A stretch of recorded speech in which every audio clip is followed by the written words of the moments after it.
আক্রমণ ভাগে বাড়বে অপশন, গতির সাথে দেখা মিলবে ছন্দ ও ক্রিয়েটিভিটির ফুলঝুরি। দলে বাড়বে মানসিক শক্তি, দল ফিরবে ছন্দে। বিশ্বের যে কোনো দলের বিপক্ষে ব্রাজিল হবে সমীহ করার মতো প্রতিপক্ষ। বড় মঞ্চে দল পাবে আলাদা আত্মবিশ্বাস। সব মিলিয়ে নানা কারণেই নেইমারকে নিয়ে 2026 বিশ্বকাপ জয় করতে পারে ব্রাজিল। সম্ভাব্য সব কারণের ব্যাখ্যা নিয়ে বিস্তারিত থাকছে প্রতিবেদনে। একজন খেলোয়াড় কি দলের চিত্র বদলাতে পারে, সেটিও ব্রাজিলের মতো দেশে, যাদেরকে বলা হয় ফুটবলের আঁতুড়ঘর। যে দেশ থেকে প্রতিনিয়ত বের হচ্ছে প্রতিভা, যাদের ইউরোপে বড় বড় ক্লাব কারি কারি অর্থ কিনে নিয়ে যাচ্ছে। সেই দেশের ফুটবল দাঁড়িয়ে একজনের ফেরার ওপর, যিনি আছেন ক্যারিয়ারের শেষের দিকে। নেইমার ও ব্রাজিলের চিত্রপট এমনই। কিছুদিন আগে ব্রাজিলের সাবেক স্ট্রাইকার রোমারিও বলেন, একমাত্র নেইমারকে দলে নিলেই বিশ্বকাপ জয় করতে পারবে ব্রাজিল।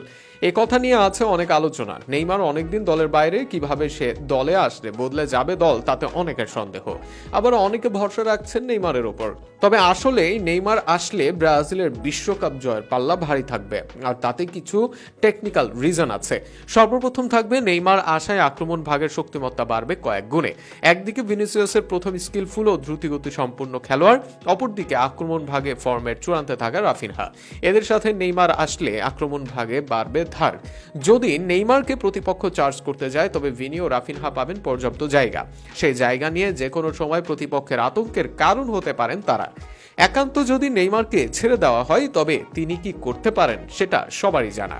দ্বিতীয়, নেইমার আশায় সহযোগিতা পাবেন ভিনি রাফিনহা। নেইমার থাকাকালীন ভিনি জ্বলে ওঠেন, এটা পুরনো সত্য।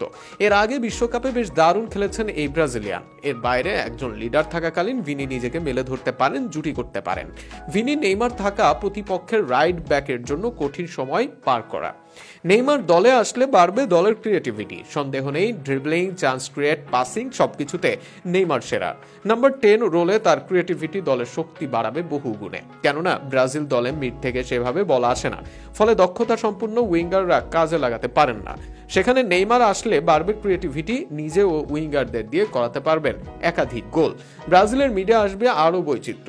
নেইমারের একাধিক পজিশনে খেলার দক্ষতা মাঠের সিদ্ধান্ত নিতে সাহায্য করবে।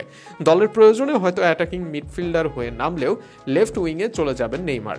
অপরদিকে প্রতিপক্ষের অবস্থা বুঝে রাফিনহা বা ভিনি দলের মধ্যে করবেন জায়গার অদল বদল। নির্দিষ্ট পজিশনে এই তারকাদের থামানো যেখানে বেশ দুরূহ, সেখানে পজিশন বদলে ম্যাচে কোচের প্ল্যান বদলে দিতে পারেন নেইমার। এছাড়াও নেইমার আসলে মানসিকভাবে চাঙ্গা হবে দল, বাড়বে নেতৃত্ব। সবাই খেলবে নেইমারের জন্য, আর সেখান থেকেও ব্রাজিলের আছে বিশ্বকাপ জয়ের সম্ভাবনা। সব মিলিয়ে নেইমারের আক্রমণ বদলে দিতে পারে ব্রাজিল দলকে, এনে দিতে পারে বিশ্বকাপ। সেই বিশ্বকাপ দেখারই অপেক্ষায় থাকবে সেলেসাও ভক্তরা।